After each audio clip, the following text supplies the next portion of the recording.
Tai gerą dieną visiems. Labas, Dainiau. Labas, Smagu Jana, tave- labas visi.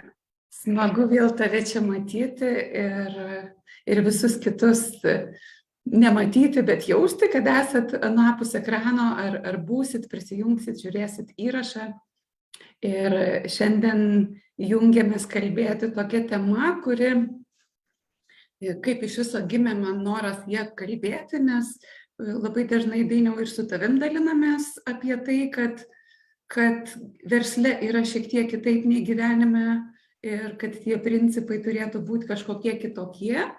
Ir labai dažnai tą patiriu tiek savo pačios pasirinkimuose ir pasimurdymuose, klaidose įvairiose ir tiek savo klientų istorijose, kur iš esmės netgi dabar tokia viena ryškiausių istorijų yra man, su kuria žygiuojam viena klientė, tiesiog einam per santykių versle temą ir nukirtinėjom daugybę uodegų, kurios tempėsi, buvo visiškai neefektyvios ir netgi gramzdino verslą į didžiulį minusą. Ir priėmus tam tikrus labai radikalius sprendimus, kurie yra nepatogus, ypač kai tai siejasi su žmonėmis, su kuriais esi susigyvenęs, kurie yra tavo artimi, netgi galima sakyti, jau tapę bičiuliais, ir kai reikia priimti sprendimus, kad dabar skiriamės. Dabar atėjo ta riba, kad čia matau, kad verslui yra geriausias sprendimas mums tiesiog išsiskirti. Tai gal ir pradėkim nuo šitos temos, nuo santykių iš esmės. Kaip tu manai, bet koks yra esminis skirtumas santykiai gyvenime ir santykiai versle?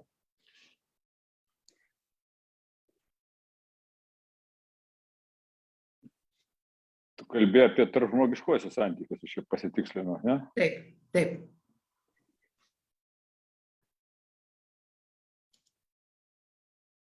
Tai versle iš esmės, jeigu taip imant teorinį verslo modelį, jie turėtų būti grinai racionalūs ir pragmatiški.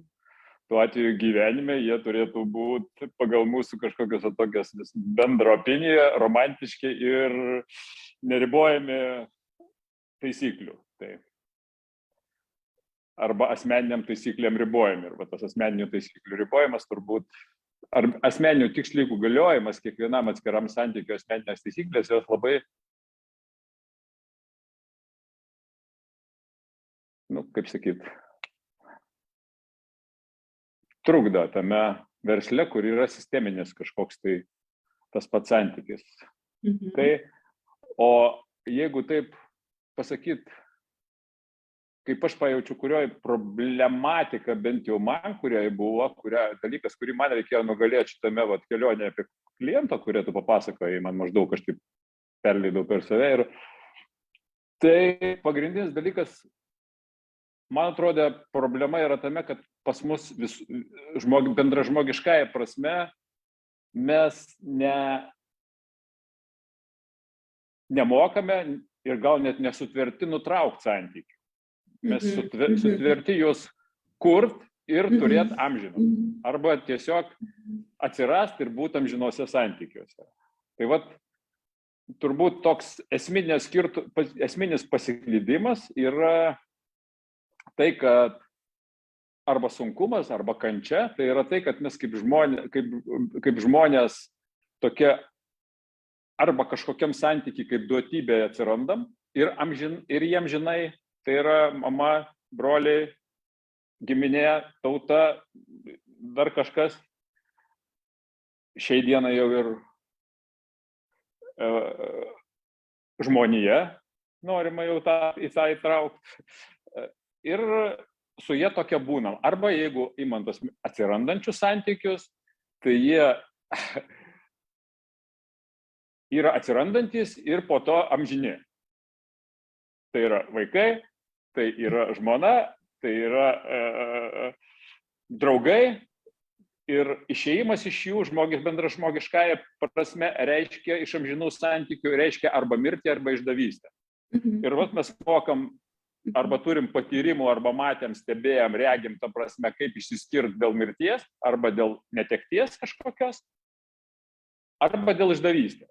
Ir turim 2 išsiskyrimo išmoktus būdus. Tuo atveju ne vienas iš jų versle netinka.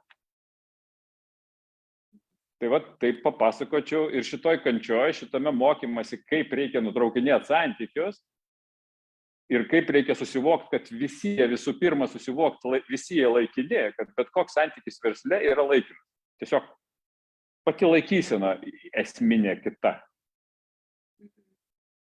Ir paskiau gilinti su tuo, ką tu esi patyręs, kaip tu kaip žmogus ir kažkaip tai biški prieštaraujančiai, biški su save konflikte, biški bandydamas suvokti, kaip tu savose vertybėse ir visame tame gyveni, bandai palengva patirti, mokytis, patirti, suvokti iš naujo, reflektuotis ir visame tą kelionę dalyvauja, kaip tą amžiną santykį padaryti laikinu ir kaip išmokti būdų tinkamų nutraukimų, tam santykių nutraukimui arba buvimui juos.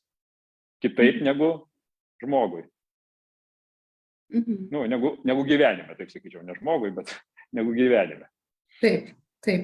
Bet kaip, iš kur žmogus turi tą žinoti, nes, iš esmės tu esi įpratęs, tai pats tai tą žinai iš patirties, žinai dėl to, kad, ne vienas kelias praeitas ir tiesiog susiformavo tas aiškumas, kad turi būti taip, ar ne? Ar pačiam kas nors pasakė, kad taip turi būti?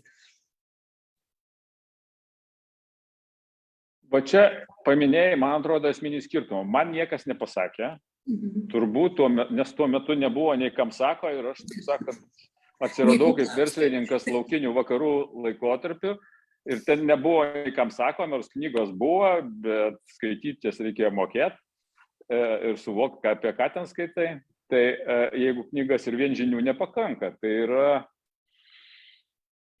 tai principai išradinėjau tos dviračius dažniausiai pats, bent jau man, ir dabar netgi pasišnekant, arba bandant surasti, kur tai parašyta, kad būtų galima kažkaip tai kitaip, negu aš tai padariau, tai nėra taip ir, nežinau, viešai prieinama informacija, kaip tu, ta prasme, turėtum pakeisti savo požiūrį į svarbius dalykus, į esminius gyvenimo prasme dalykus, tokius kaip santykis ir kiti taip pat dalykai.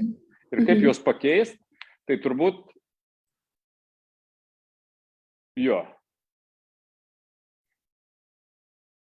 yra sunkus dalykas, kaip ir visų požiūrių arba dalykų keitimas. Tai yra pirmiausiai priimti, kad gali būti ir kitaip. Tai čia pirmas turbūt žingsnis, kad galbūt ir garsas skamba tyloj, o ne tyla garse kažkaip, va taip. Ne, šiuo atveju su šita mano klientė, kur keliaujam kelionę, tai yra tai, kad iš esmės jau tu pamatai, kad tai yra žalinga, jau yra su pasekmėm gyvenama. Ar ne? Ar yra kažkas tokio, ką būtų galima prevenciškai, tu ir pasakėjai, kad racionalus ir pragmatiškas požiūris ir iš karto tas turi būti, jau prieš pradedant santykį, jau iš karto turi būti kažkokios ribos apsibrėžtos, taip ar ne? Tai yra sunku, kadangi kita pusė yra santykyje, tu nesi vienas.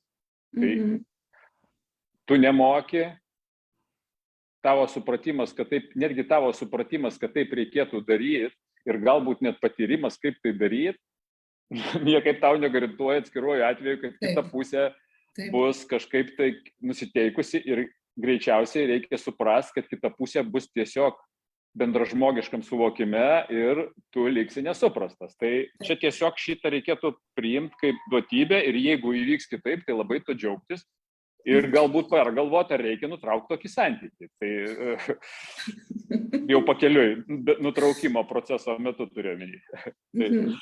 Tai žodis patyriau, aš taip, iš tikrųjų labai gerai pastebėjai tą momentą, kad kada aš tai, iš kur atsirado potencialas pastebėti, tai yra iš to, kad aš kentėjau tuose santykiuose, ir kentėjau ilgus laikus. Pirmą krizę, kurią aš išgyvenau, aš labai daug praradau pinigų finansinė prasme dėl to, kad negalėjau nutraukti kai kurių santykių, dėl to, kad negalėjau perlipti savo ego, ta prasme, kad va čia atleisti kažką tai ir taip toliau, kaip čia dabar aš toks tvirtas, rimtas ir dabar, sakysim, čia man dabar, sakysim, aš net savo nepripažinau, kad tai trukdo, kad ir va po šito pradėjo, apmastant, išgyvenus tą momentą, kažkaip nutrūkus tam, ar kažkaip išlikus, ar dar kažkaip, tu pradedi galvoti, kas čia buvo. Nu ir paskiau vat, atradimas apie palengva formuojasi, tas pradedi sirpti. Tai ta prasme, kad aš čia būčiau, žinai, galėjęs tuo metu arba padaręs taip, kad davai pasiskaitysiu, ką knygose rašom. Va tiksliai, va čia man buvo. Tai tuo metu čia supraskim, kad mes kalbam 30 metų, 25 kokius metus atgal, tai jeigu jos ir buvo, tai jos buvo neišverstos į tas kalbas, kurias aš moku. Bet ir dabar man nėra lengva, netgi su appsais, kurie paieškose knygų yra, ta prasme, surasti kažką, kur apie tai parašyta. Tai ir bent jau tikrai niekur neparašyta, man žinomoje literatūroje, kaip tu jausiesi, kai kažką padarysi. Jau dabar atsiranda knygos, kad tu gal jausiesi taip, yra 100 būdų, kaip tu jausiesi, ir vat, jeigu tu jausiesi taip, tai gal daryk taip. Bet tai neįmanoma, nes tai yra tu, tai yra subjektyvu, ir ar tu prisiminsi tai, kas parašyta tuo metu, kai tave vėl ištiks tokia pati santykių krizė, arba tu gebėsi racionaliai pamatyti, tai čia tiesiog kelionė. Suvokti, keliauti, reflektuoti. Bet šita kelionė apsimoka. Vienareikšmiškai šitą aš galiu pasakyti 100%. Kaip ir vidinė savijautos prasme, taip ir verslo prasme. Jeigu taip iš žmogiškos kalbos išvertus, kad turėtumėm daryti santykiuose tai, kas geriausia vaikui, tai turėtum santykiuose daryti tai, kas geriausiai verslui. Turėtum mąstyti. Tai vienas iš tokių panašių šiek tiek būdų, kaip mąstant, tu gali suvokti, kągi tau ir kaip tau reikėtų elgtis arba nesielgti, kaip tau reikėtų būti santykiai ar jame netgi nebūti, jeigu tai kenkia verslui. Jo, tai atrodo taip lengvai kalbasi, labai sunkiai pasidaro. Čia, žinai, kaip sakyt, patarimus mes priimam trupiniais, o dalinam kibirais, kaip sakant. Tai čia you welcome. Jo. Bet aš labai puikiai suprantu, kad tai yra tiesiog neišvengiami dalykai ir tu užčiapi netgi esminę problematiką, kad tai ir sukelia labai daug kančios. Yra neefektyvu, kartais net žalingi dalykai, ar ne, bet kaip ir sakiau, stebiu nemažai dalykų, tiesiog yra įpratimas, yra pripratimas, yra netgi girdžiu tokį išsireiškimą, gaila man to žmogaus. Gaila, jo. Aš suprantu, kad čia yra absoliučiai žmogiškas požiūris ir netgi toks, sakyčiau, labai humanistinis požiūris. Bet iš esmės, ką ir tu pasakei, kad turi atsakyti savo klausimą, ką tu čia darai su tuo žmogum, ar ne? Ar tai čia yra kažkoks tai socialinis projektas, kur mes dabar čia tam žmogui padėsim išbūti, padėsim kažkokio pokyčio pasiekti, ar jis tiesiog yra tavo verslo darbuotojas, kuris turi siekti su tavim bendrų tikslų. Jo, tai čia visos trys kelionės yra dar ir atskiros, turėčiau pasakyti, tai santykiai, tai yra esminės. Jau nekalbu apie kitokius dar bendražmogiškosius santykius, kurie retesni, tai kalbėsiu apie pagrindinius, tai yra apie su darbuotojais, su tiekėjais ir su klientais, jeigu tas kitus žmonės kažkaip juos personalizuojant, tai apibendrinant, sakysim, personas, tai yra kažkas, tai visada yra žmogus, bent jau smulkiam ir vidutiniam versle, iš esmės visada yra žmogus už to pavadinimo tiekėjas klientas, jau nekalbu apie darbuotojas. Tai turbūt čia korporatyvaus verslo ir toks labai įdomus pastanga, imkim tą patį banką, kokį nors dabar arba dar kažką, kad iš esmės žmogų jie stengiasi panaikinti, kad to santykiai neatsirastų, nes jis iš esmės trukdo verslui, kadangi jisai žmogiškas. Tai kuo toliau, tuo mažiau ir mes kaltinam technologijas, bet iš tikrųjų korporatyvinė prasme žmogiški santykiai trukdo verslui, jeigu žiūrint teorinė modelio prasme.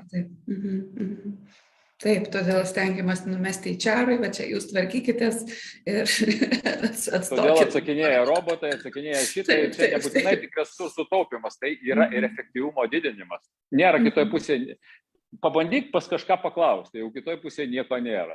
Pykis savo su savim, barkis su savim, ta prasme, būk nelaimingas su savim, o kitoj pusėje tiesiog atsakovas arba paspauskite mygtuką.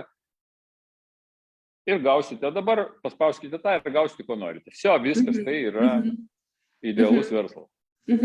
Bet esu dar girdėjus tokią frazę iš paties, kad tu sakai, kad tau kažkaip pavyko labai, tuo pačiu ir žmogiškai atsisveikinti su tais santykiais ir išeiti nesusipykus, ar gerai supratau? Negalėčiau pasakyti, kad niekas per 30 metų manęs nesupyko, bet aš tokių žmonių nepažįstu. Tai, ta prasme, man jie net to nepasakė. Tai, nes su visais įsiskyrimas buvo toks malonus, ta prasme, kad atnešė tik tai gėrį, kaip sakai, dažniausiai tie dalykai atneša nemalonius dalykus, nes dėl gero įsiskyrimai vyksta retai. Tai, bet kaip man pavyko, tai turbūt kažkiek yra natūroje to klausimo, charakteryje, kažkiek auklėjime, kažkiek vertybėse, kažkiek savo pastangoj būti su žmonėm panašiais kažkuria prasme į tave, vertybinė prasme. Žodis panašiais, tai derančiais turbūt reikia teisingai sakyti būti.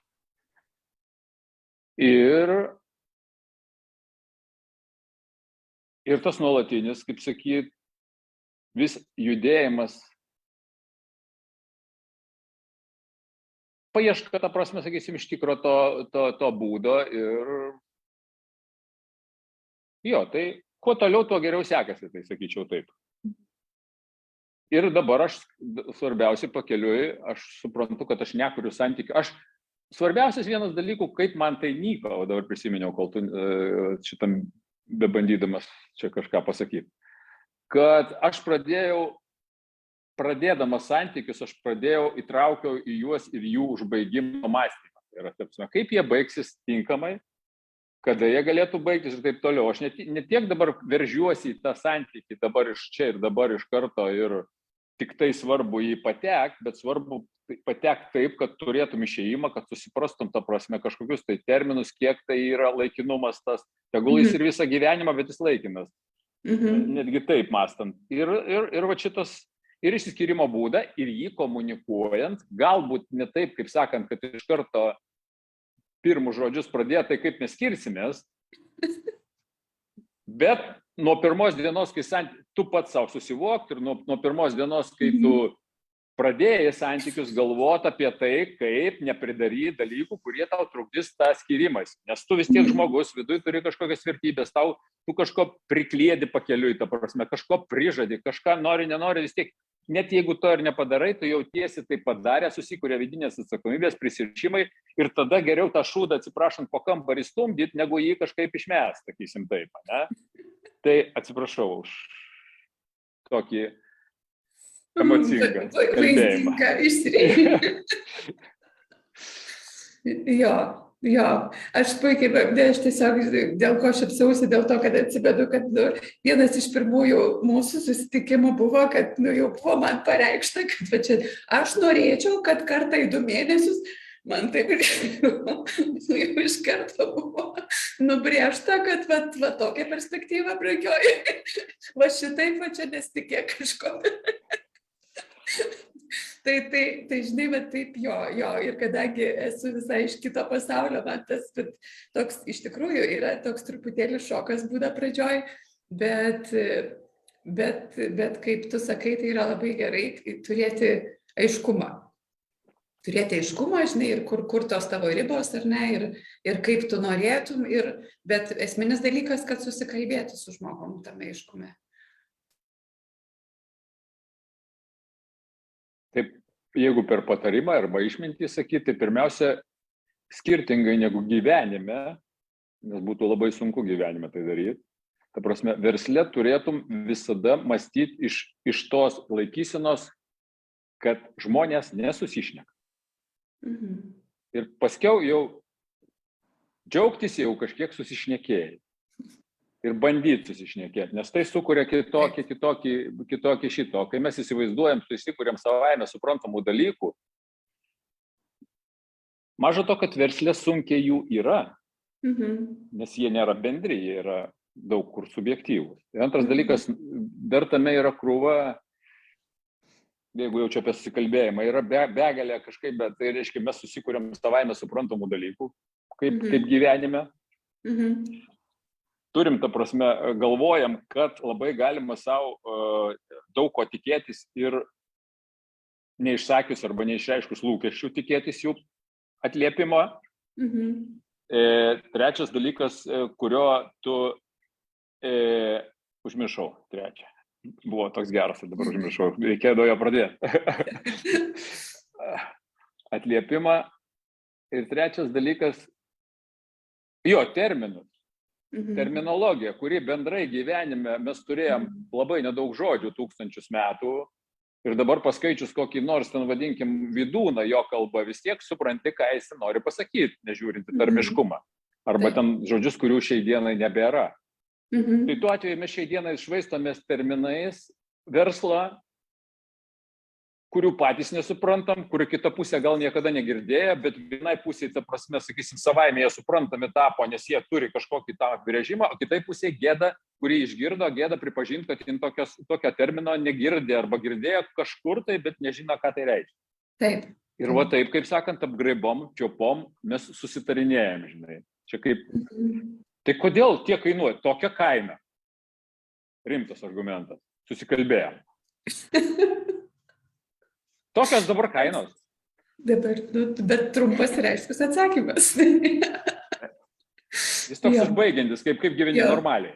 Taip, užbaigiantis reikalas, sakyčiau. Taip. Bet matai, čia labai gerą temą pajudinai apie nesusikalbėjimą ir iš esmės, kaip sakykime, kaip šeimoje gyveni, tai tu susigyveni su tam tikrais dalykais. O versle, nėra tiek laiko, kad tu neturi tiek laiko nei stebėti, nei pažinti žmogų, kad tu jį taip gerai suprastum, kaip gyvenime supranti savo draugus ir taip toliau, kaip šitas dalykas spręsti. Niekaip. Priimti ir susitaikyti, kad tu jo nesupranti, nesuprasi ir galbūt ir nereikia kažko suprast, turi kažkaip tai būti ir skaičiuoti elementoriškus vatos, kaip sakai, galvoti apie verslui neapsimoka ir tiek. Bandyti įrodinėti savo, kiek tai yra emociškai arba tau nesubjektyviai, objektyviai pagrįsta, kad tu čia, ta prasme, dabar tampi jo patenkintas, nepatenkintas, arba turi jį priimti, ar turi jį kažkaip išlaikyti. Tai nėra tokio recepto. Jeigu pas tau darosi kaip ta pas tavo klientą aišku, tai tu turi tiesiog labai aiškiai suprast, kad tai, kas trukdo, yra nieko bendro su verslu neturi. Taip. Tai, kas trukdo nutrauktą santykį, ir netgi tai, kodėl tu iki tol nenutraukiai, žinant, kad jis toks jau kažkiek laiko, lygiai taip pat su verslu nieko nesurišta. Tiksliau surišta tiek, kad verslas nuo to kentėjo. Nes tai buvo arba parazituojantis elementas, arba išlaikytinis, arba netyčia, kaip sakant, pasitaikęs pakeliui. Taip. Būtent taip. Jo. Ir svarbiausia ir man taip įdomu stebėti tiesiog iš šono, nes dabar dar ten kelis irgi, sakykime, operuojam. Iš esmės, kaip sakau, kai kur reikalingi tokie operaciniai sprendimai išoperavai, ir leisti tada jau gyti ir atsirasti kažkam naujam ir atlaisvinti vietą, ne? Bet stebiu, kad taip nėra labai paprasta dalykai. Atrodo, supratau, šitą pamoką jau man davė impulsą, kitos vis tiek jinai eina dar derybos, o gal dar žmogiškai pabandyti, bet pokalbio metu jau išeina prie to, ne, reikia kirst. O gal dar žmogiškai, ar ne, ir kur yra ta riba, kur yra tas, nes vis tiek mes norim ir išlikti žmogiški. tas žmogiškumas vis viena, jis nėra atsiejamas, mes nesam robotai, mes vis tiek kažkaip turim elgtis pagarbiai, vertybiškai, ar ne, ir nežeidžiant žmogaus, ar ne, nors kaip ir sakai, nesi atsakingas už žmogaus reakciją ir kaip jisai sureaguos į dalykus, kurie yra tiesiog pragmatiški ir racionalūs ir nieko bendro neturi su žmogaus vertinimu. Tai man labai atliepia tos pasakymas, kad kiekvienas jis individualus.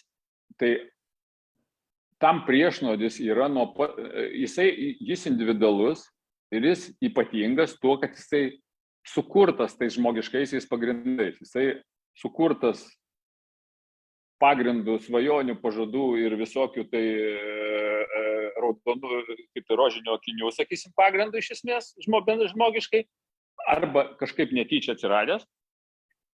Ir jis amžinas. Ir tu ta prasme dabar, ir jisai kažkaip klostės.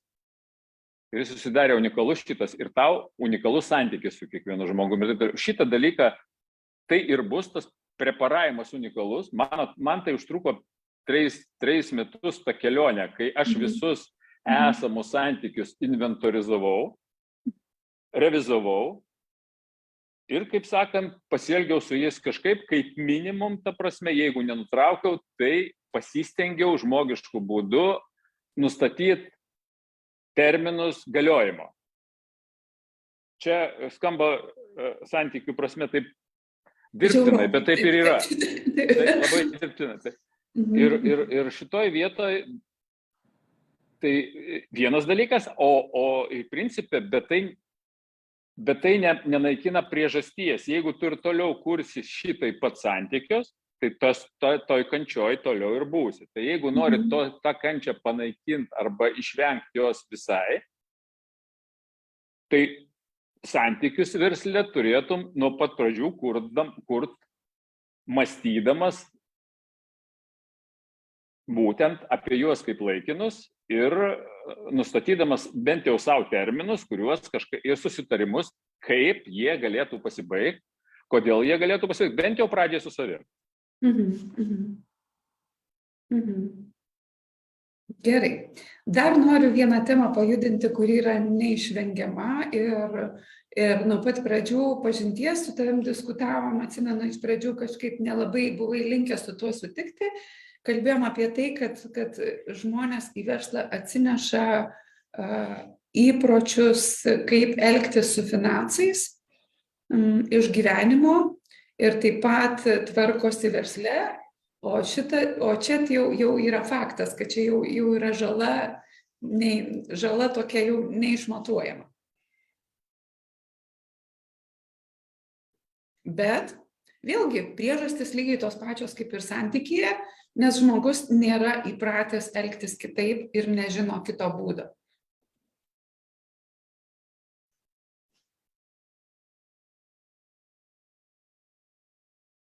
Net pamenu tavo paminėtos vienas toks pastebėjimas, kad skolos versle yra kasdienybė ir netgi variklis verslo gyvenime tai yra, kaip sakyti, yra kaip tai kilpa ant kaklo.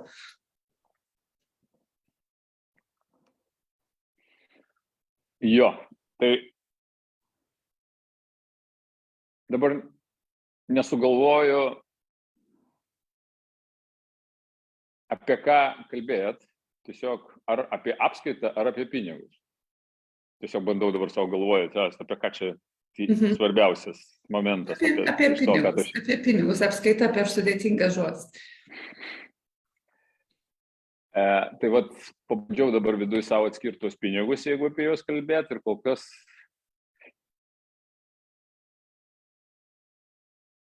tai turbūt vienas, jeigu kalbėt tik tai grinai apie pinigus, tai esminis pokytis arba kitoniškumas verslo palyginus su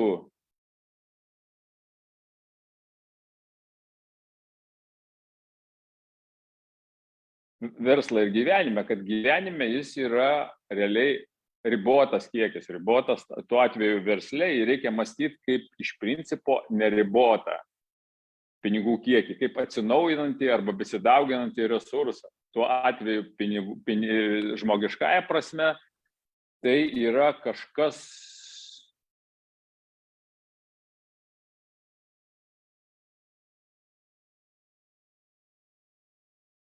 tokio, ką reikia kažkaip sunkiai gauti, yra ribotas kiekis ir labai taupyti. Tuo atveju žodį taupyti aš išbraukčiau iš verslo žodyną iš viso, nes tai destruktyvus verslui žodis taupyti. Taip, kaip mes jį suvokiam bent jau gyvenime. Tausot, optimizuot, efektyvint, aš suprantu. Žodis taupyti pats iš savęs yra, sakyčiau, taip, tokia, kokį jis įprastiniai kalboje žmogiškai naudojamas, jis netinkamas apskritai. Ir jeigu mes mastom taip, kaip gyvenime taupom, tai paskiau atsitinka tokie dalykai, kai, kaip sakant, pavyzdys Vilniaus, Statoilas paskelbė 20 centų nuolaidą tarp nuo 2 valandų, gatvė susikimša, prie Statoilo stovi eilėje valandas, bandydami sutaupyti 4 eurus. Taupyti.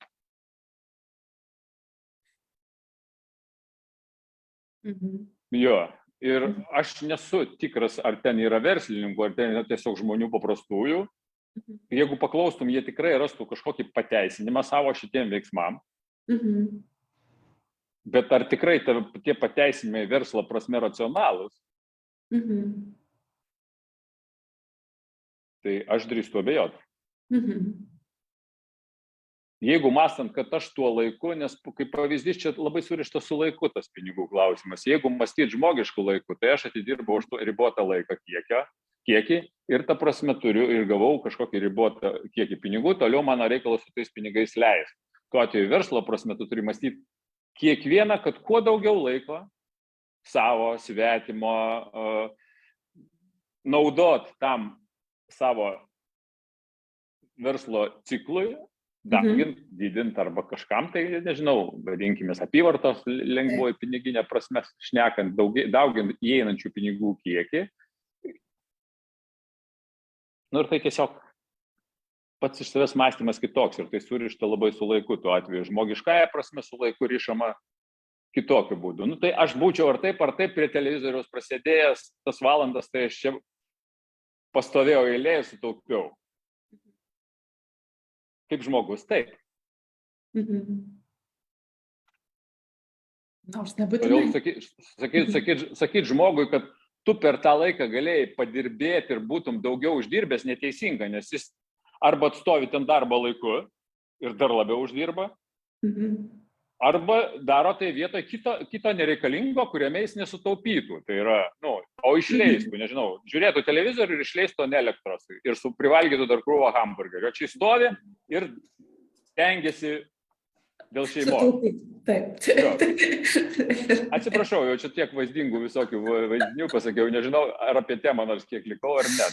Taip, esmė, kad žmogus suprastų ir pagautų save, kaip aš, ką mes norim pasakyti, kad, iš esmės, tie dalykai, kuriuos mes išmokstam per gyvenimą nėra irgi labai racionalūs. Sakykime, net ir gyvenimui jie nėra labai naudingi šiuo atveju, jeigu kalbant apie finansus. Nenoriu lysti labai giliai šiandien į tą temą. Ir tai, ką tu pasakei tais pavyzdžiais, kad iš esmės, jeigu tu sąmoningai pradėtum skaičiuoti ir reflektuoti, tai tas sutaupimas iš tikrųjų pasirodytų iš tikrųjų, kad toks atsigręžtų prieš tave ir pasirodytų, kad čia yra švaistymas, o ne taupimas. Ar laiko, ar dar kažko, ar ne, ir kad tu per didelę kainą moki už tai, ką tu įsivaizduoji taupantis. Bet aš sakau, kad tiesiog reikalingas kažkoks minimalus įgūdis ir supratimas, kaip tvarkytis su verslo finansais, kur vėl mes neturim iš ko mokytis. Vėl mes neturim. Kur yra parašyta, kaip reikia tvarkyti su verslo finansais? Nėra. Koks turi būti principas, ar ne? Nes ne taip seniai, bet jau senokai, man atrodo, pernai vedžiau paskaitą ekonomikos katedros dėstytojam ir studentam ir diskutavom būtent šitą temą. Na, iš tikrųjų yra kažkokios sausos formulės ir daro kažkokius eksperimentus. Negali sakyti, kad tai yra nulio vertės, bet iš esmės, na taip, nu mano yra tokia nuomonė ir tiesiog ir drįstu ją sakyti, kad verslo išmokti neįmanoma universitete. Būtent per finansinę dalį, ta prasme, ta prasme, pinigų, ar tu būtent kalbi apie verslo darymą, nes tai, tai pinigai yra labai svarbus, man jisai asocijuoja, jeigu žmogiškosios gyvybės prasme su oru šiai dienai, ta prasme, tai yra tiesiog, ta prasme, tai, ką tu gauni iš išorės, ko yra visur aplinkoj.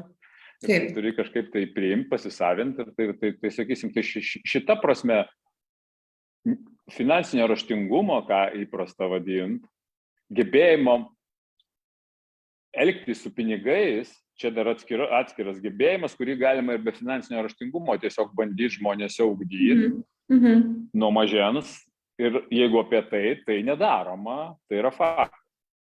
Arba daroma pradedama daryti, sakyčiau taip, arba pradedam bandymus ir eksperimentus, kaip sakai, o tai, kad niekur neįmanoma išmokti verslo daryti, tai čia faktas, nes tai iš esmės įmanoma tik tai darant verslą. Kelionė nukeliaus keliaujantis, nėra čia kitokio būdo realiai išmokti daryti verslą. Nes žodis išmokti reiškia, iš tikrųjų, jeigu laikyti žmogų žodį išmokti reiškia, kaip turėti žinių, tai tu jas gali gauti kažkur tai. Bet jų, netgi tų žinių nėra. O tas, kurias duoda ekonomikos, greičiausiai nenorėčiau dabar nieko atskirai minėti, atsiprašau, ar kažkur tai, man neteko matyti žmogaus, kuris verslo vadybininko, kuris išėjęs mokėtų verslą daryti arba žinotų, kaip verslą daro. Taip. Jo žinios greičiau trukdo tą verslą daryti, negu padeda. Tikrai taip. Tikrai taip. Ir ne vieną atvejį tokie esu turėjus, kada ateina konsultuotis, baigia ekonomikos mokslus, dirbę banke, bet tokia atrodo, sakykime, labai turėtų būti bazinė patirtis, kaip tvarkyti su finansais, bet deja jos nėra. O kaip pats supratai, kad šita dalis yra labai svarbi versle? Nes ne kartą akcentuoji, kad tai yra labai svarbu versle. Iš mano pripažįstamų verslo sričių, tai finansų sritis, man vienareikšmiškai pati svarbiausia. Kaip sakiau, man tai asocijuojasi jeigu žmogiškosios gyvybės, tai prieš maistą ir prieš šitą yra oras tiesiog. Tai yra, kuris tai tie pinigai arba finansai, arba poreikis su jais kažkaip elgtis, arba jie kaip sritis tavo versle atsiranda anksčiau, negu pats apskritai tu pradedi verstis. Tau reikia, kad pradėtum verstis. Ta prasme, niekaip kitaip tai neišjuda. Tai ir nuo pat pradžių tai prasideda, nes prasideda ir visą laiką tęsiasi. Ir raštingumas šitam dalykui reikalingas dėl to, kad tu negali šitoj vietoje elgtis taip, kaip gyvenime, net jeigu tau norėtųsi. Nes yra, juk nieks tavęs per HR, per žmonės, ar per marketingo tavo šitos gebėjimus ar kažką, niekas tavęs netikrina nuo pirmos dienos. Tuo atveju tu esi nuolat prižiūrimas ir kontroliuojamas. Galim sakyti, darbo sutartis prižiūri, kažkokia tai darbo inspekcija ir taip toliau, bet visą tai kažkada, kažkur, nežinia kada ir jeigu kažkas tai pasiskūs. ir ne dabar, ne šitam gyvenime. O finansai pas tai atsiranda dabar. Jau visi iškart nori mokesčių, nors tu dar net apyvartos neturi. Mūsų mokesčių sistema iš vis unikali šituo klausimu, dar tu veiklos nepradėjai, jau turi pradėti mokėti mokesčius. Tai čia sakyčiau, jo, mes tikrai esam pažengę mokesčių srity administravimo kaip valstybė. Aš irgi taip daryčiau, jeigu būčiau verslo objektas valstybė. Tiesiog jūs pradėkit mokėti, ar pradėsit dirbti, čia jau jūsų reikalai. Taip. Taigi, ką norėjau šitą vietą pasakyti, ir apie raštingumą, tai šitoje vietoje tiesiog finansai, apie finansinį raštingumą vis dėlto. Tai yra kaip elgtis su pinigais, mes neišmokstam, nors iš tikrųjų mums kaip žmogui reikalinga, kaip elgtis su pinigais, bet mūsų netgi to niekur nemoko, aš jau nekalbant apie aukštąsias mokyklas, kaip daryti verslą. Turim pamokas, yra 3 dalykai mūsų visuomenė egzistuoja sudaranti tam tikrą, nežinau, esminį svarbų pagrindą. Tai yra ideologija, liberalizmas, tikėjimas arba religija, krikščionybė ir ekonomika, kapitalizmas. Ir tų pagrindų mus kažkodėl tai pradeda mokyti vos vienų nuo gimimo, kitų nuo ten kažkurios X klasės, ar nuo kažkada tai ta prasme. O apie verslą mes turim sužinoti patys, apie tai, kaip elgtis su pinigais ir kas yra ekonomika, kas yra šitas mes turim sužinoti patys, dažniausiai tada, kai jau, kaip sakant, baigė mokyklą ir mus jau įmetė į skolų pasaulį, mes jau prasiskolinom ir tada, ta prasme, turim sužinoti, kur čia mes patekom. Nes iki tol slepia. Buvo šeimų, kuriuose pinigai apskritai tabu, nes tėvai nevelnio nesupranta, ta prasme, ir nemoka elgtis, ta prasme, apskritai pinigai purvinas dalykas, ta prasme, sakysim, dar dalis šeimų. Ir kas tik tai nori, ir pinigai visų galų blogis ir taip toliau. Ir mes tame blogėje čia kaip toje kančioje gyvenam toliau. Pinigų gundomi. Taip, vėlgi grįžtam prie žodžio santykis, man atrodo, kad čia vėlgi jisai tinkamas dėl to, kad turi atsirasti teisingas santykis su pinigais. Jis turėtų kitoks. Visų pirma, suvokti, kad taip elgtis, kaip tu, ta prasme, namuose elgiesi su tais pinigais, arba taip, kaip gyvenimą elgiamasi, tai yra neracionalu. Tai yra versle, tai yra iracionalu. Yra kitaip. Ir jeigu tu gyvenime gali, kaip sakant, savo uždirbtais pinigais iš kišenės elgtis taip, kaip tu nori, tai versle šitai neįmanoma. Principe. Ką aš stebiu iš pradedančiųjų, tai didžioji dalis, nesakau, kad visi, bet tikrai didžioji dalis mąsto apie verslą taip, kad jam pradėti reikia tik pinigų. Viso kito nereikia. Ir pats esi minėjęs tokį dalyką, kad verslumą mes turim vos ne kiekvienas, nes tai yra kaip ir gyvenimo būdas, gebėti verstis, gebėti išgyvenamumo būdas, bet paprasto verslumo vystyti verslui neužtenka. Esi pasakęs taip, ar ne? Jo užtenka, bet jo užtenka todėl, kad didžioji dalis verslininkų tokie ir yra. Tiesiog žinojimas, jeigu tu būtum kitoks, tai yra pradėtum kažkiek tai mokytis ir pažintų, išsiskirtum iš kitų, turėtum konkurencinį pranašumą, gebėtum ir mažintum savo kančią versle. Darytum tą verslą lengvai ir paprastai.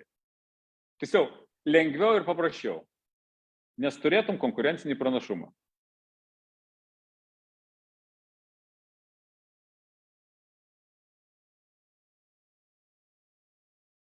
Tai kol ir tu jo turi, o kol kas išgyveni ir be jo, dėl to, kad nemaža dalis tokių. Visi taip daro, tai gal ir taip. Būtent, tokioje aplinkoje ir išgyveni.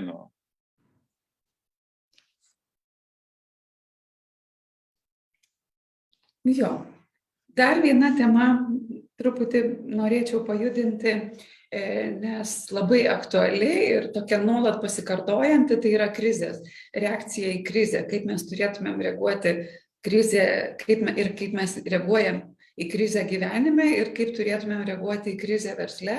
Irgi toks radikalus skirtumas, esam kalbėję nemažai apie tai ir pačiai teko patirti, kai prasidėjo karas, tai praktiškai 1-2 konsultacijos vyko ne verslo, bet psichoterapijos tema, kaip tai ar iš viso čia dabar kažką bedaryti, nesgi karas, tai gal čia jau prasmės, gal čia viskas bus nušluota nuo žemės paviršiaus ir kalbi tokiom temam su žmonėm, kurie atrodo ir sąmoningi, ir racionalūs, bet kaip krizė tave numeta visai į kitą mąstyseną, sukausto ir tarsi sustabdo tavo potencialą veikti, kai tuo tarpu pats esi minėjęs, kad tai yra verslui didžiausias potencialas veikti, būtent krizės, būtent tie suspaudimo momentai.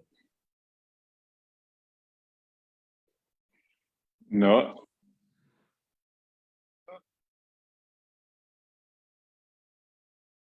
man taip. Turbūt šitoj vietoj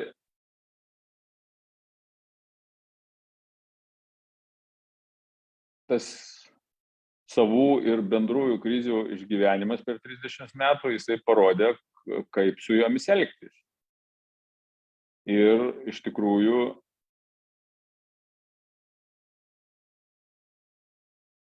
krizė pati iš savęs, jeigu nekalbant dabar apie mano čia kažkokius gebėjimus arba patyrimus visiškai, tai sakyčiau, krizė pagal savo esmę yra pasirinkimų metas. Taip verčiasi iš kažkokios tai kalbos. Tai natūraliai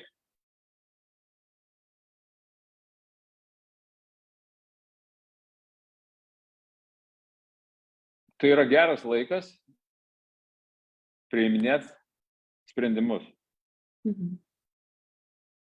Vienas dalykas turbūt yra susitvarkyti su tuo, kaip tai tave paveikia. Vienas dalykas,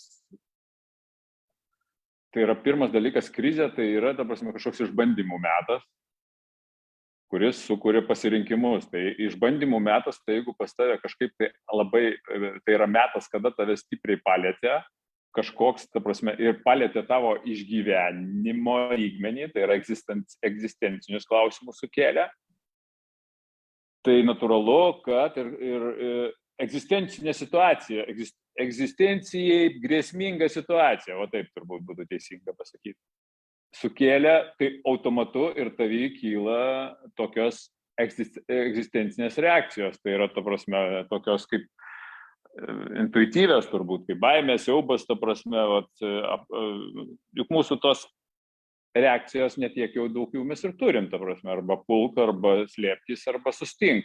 Tai kai jau protas atsako. Tai šitos vietos, jeigu protas atsako, tai turbūt su jomis reikėtų dylintis, kovoti, sakysim, taip ar kaip elgtis kažkaip tai.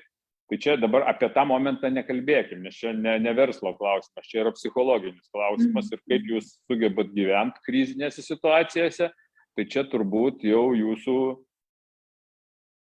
galit pasakyti pagal savo gyvenimus, tai tikėtina, kad ir versle taip pat panašiai reaguosi į pačią krizę kaip tokią.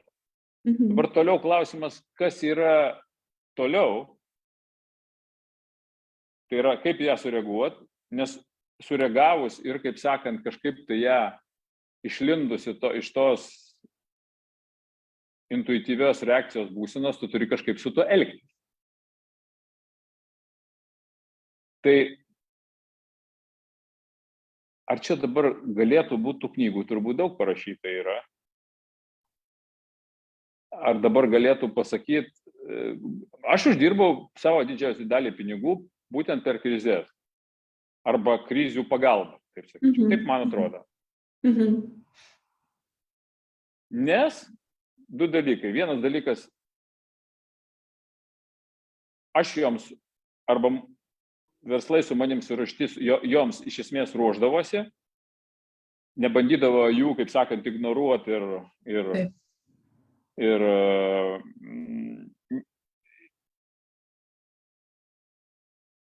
būdavo pasiruošę. Antras dalykas, greitai reaguoti, nes ten yra greitis labai svarbu, jeigu tu tiesiog sėdi sustingęs, kaip sakant, ir nežinai, ką daryti, arba nieko nedarai, tiksliau sakyčiau, taip, tai iš tikrųjų tas laikas, momentas praeina ir tavo pasirinkimų momentas praeina. Kol tu sėdi, kažkas ima ir daro.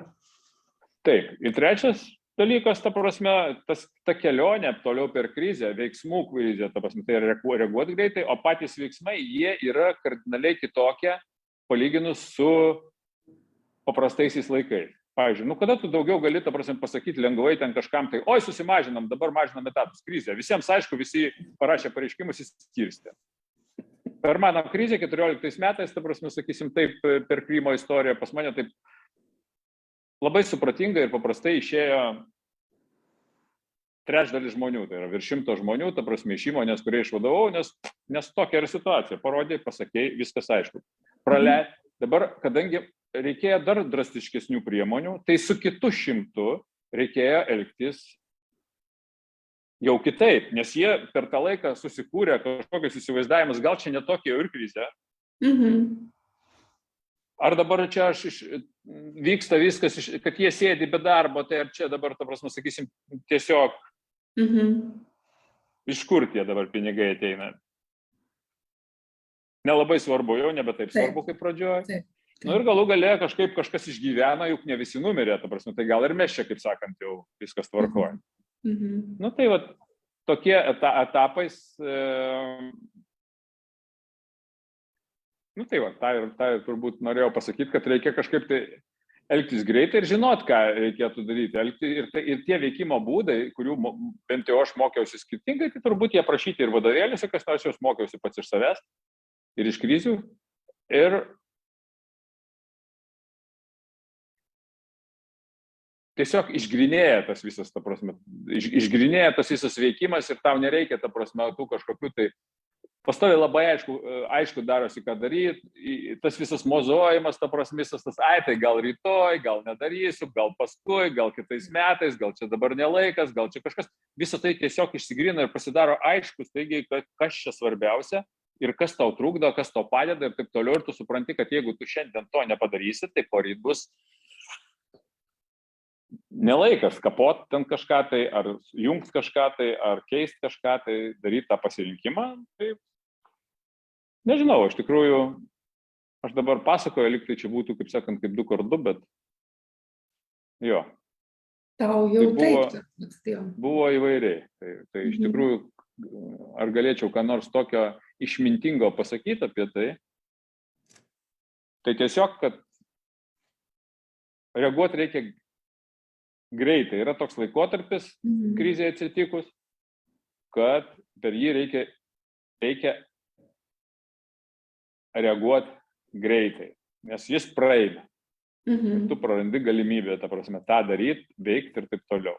Tai, va, kai tuo tarpu gyvenime, sakyčiau, yra vos net atvirkščiai, nes kai yra krizė, yra nelabai racionalu priiminėti tam tikrus radikalius sprendimus.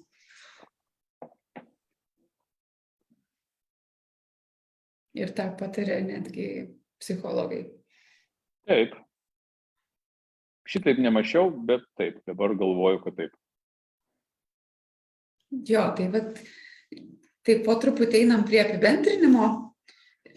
Mąstau apie visas tas 3 temas, kurias šiek tiek pakabinom. Ir esmė yra ta, kad tai nėra natūralus dalykas, tai, ką tu ir įvardinai, visi šitie ir santykiai, ir santykiai su finansais, ir santykiai į krizę, kas padėtų iš esmės verslui pasiekti proveržio, pasiekti efektyvumo ir veikti, kaip pats minėjai, paprasčiau ir mažinti kančią, yra tie būdai, kurie nėra natūralūs, kuriuos turi kažkaip instaliuotis į savo smegenis ir pradėti keisti mąstyseną, pradėti keisti elgseną, kas nėra taip natūralu ir paprasta ir neatsitinka per naktį. Galiu tik pritarti. Tai yra mano žodžiais, tai nėra tokiame prigimtinėme žinojime kažkokiam, ta prasme, tame sveikame prote gal telpa, bet prigimtinėme žinojime tai, kaip elgtis svarbiais dalykais, arba ten kažkaip iš gyvenimo ateinančiame ir nėra to. Tai yra vis dėlto, tai yra dirbtinis konstruktas, verslas pats ir visi jame galiojantis dėsniai yra dirbtiniai, todėl jų reikia mokytis ir dar kartą mokytis. Ir patirti. O kas tau padėjo? Tau padėjo tiesiog, kažkaip tu, man atrodo, kad pas patį yra tai, kad tu ir gyvenime labai panašiai elgiesi. Man gyvenime padėjo verstis tai, kad gyvenimo pas mane buvo mažai. Man jis niekaip netrukdė. Čia gal jo. Jo, turbūt, kad taip. Ir aš jame bandžiau elgtis taip kaip versle, dėl to ir rezultatas iš esmės toksai, koksai yra. Na ir tą temą pavadinau, ar gyvenime kaip versle ir versle kaip gyvenime, nes stebiu ir tokį pokytį, kai klientai pakeliavę kelionę ir po truputį pradėję keisti tam tikrus įpročius ir mąstyseną, kitaip pradeda elgtis ir gyvenime. Tai aš čia gal labiau matau per finansų temą ir apie ją daugiausia diskutuojam, bet kad tas racionalumas atsiranda ir gyvenime ir jis ne tai, kad netrukdo, bet padeda, pasirodo. Čia taip neskubėčiau to džiaugtis, kaip sakyt, aš nesu to tikras, tiksliau sakysim taip. Aš taip mokėt elgtis su pinigais, gerai išneštos pagrindus ir suvokimus į šeimą, į gyvenimą. Dabar, jeigu tu įneši, pavyzdžiui, kokį nors atneši į šeimą HR pagrindus, tai turbūt nebus taip, arba su teisės pagrindus, arba santykių pagrindus, tai tikrai taip nebus. Dėl to siūlyčiau nesivelti fanatizmą, netgi tuose pačiuose finansuose ir apskaitoj, atvežti ir pasakyti, kad padarysiu, dabar darysim taip, šeima, o dabar, ta prasme, biudžetas, tu biudžeto planą, tu, kaip sakant, srautų ataskaita, viskas, mes, ta prasme, dabar čia. Tai būtų gal ir gerai, bet siūlyčiau su tuo labai atsargiai elgtis, nes labai dažnai mes pamatydami tą racionalumą, to versliško, kaip sakant, pabuvęs versle, pamatęs tą racionalumą, tu arba tampi vienišas tame savo suvokime, bent jau savo nesiverčiančių kolegų ar šeimos, ar nesiverčiančių draugų ar šeimos, ar tiesiog to tavęs nesupranta to. Ir galų gale nebūtinai vėlgi atvirkštinis veiksmas irgi veikia. Nebūtinai viską, kas racionalu versle, yra racionalu ir gyvenime, nes tiesiog tikslai kitie, būdai kitie ir visas modelis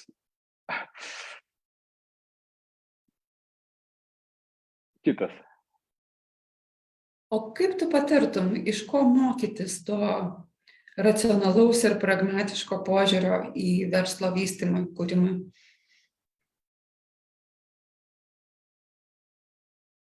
Geriausias mokytojas iš esmės pats savo. Tai yra tiesiog reflektuok, skirk laiko, turėk, ką mes vadinam prabangą, skirk laiko, galvot apie tai, ką darai. Tai yra sąmoningumas tavo didžiausias draugas šitoje vietoje. Šalia to turėk su kuo pasikalbėti, nes diskusija vertinga pati iš savęs. Tai yra konsultanto šventa misija šito klausimu, ta prasme, mentoriaus ar dar kažkokia, tai yra tas, kas gali pasidalinti. Labai aiškiai suprask, kad tas, kuris tiesiog žino, bet nepatyręs, jisai yra ribotas tuo ir ribotas. Žinok, tas, kuris patyręs, bet nežino, irgi yra tuo ribotas. Bet dėliok visą šitą.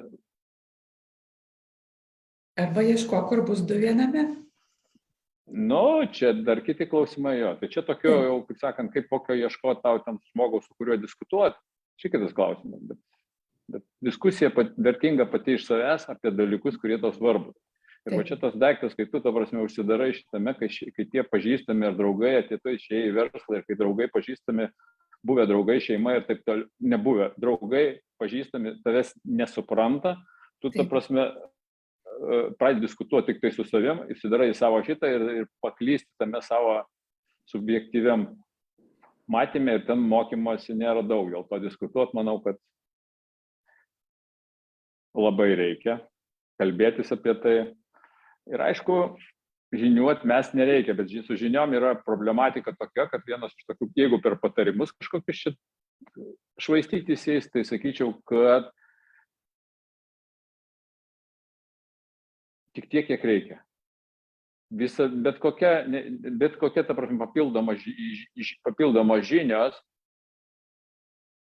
jos turėtų būti atitik patyrimus, nes visą tai, ta prasme, tiesiog žinoti, dabar pulti lysti kažkokią sritį ir kažkokią ypač vietą, tai yra labai žalinga. Gal dėl to ir nėra tokių vadovėlių, kur tau mokytų verslą daryti, nes tai yra verslo darymas, jeigu vadovo prasme arba kūrėjo prasme, tai yra toks diletantiškas dalykas, kur žinai visko po truputį apie viską, bet nieko giliai.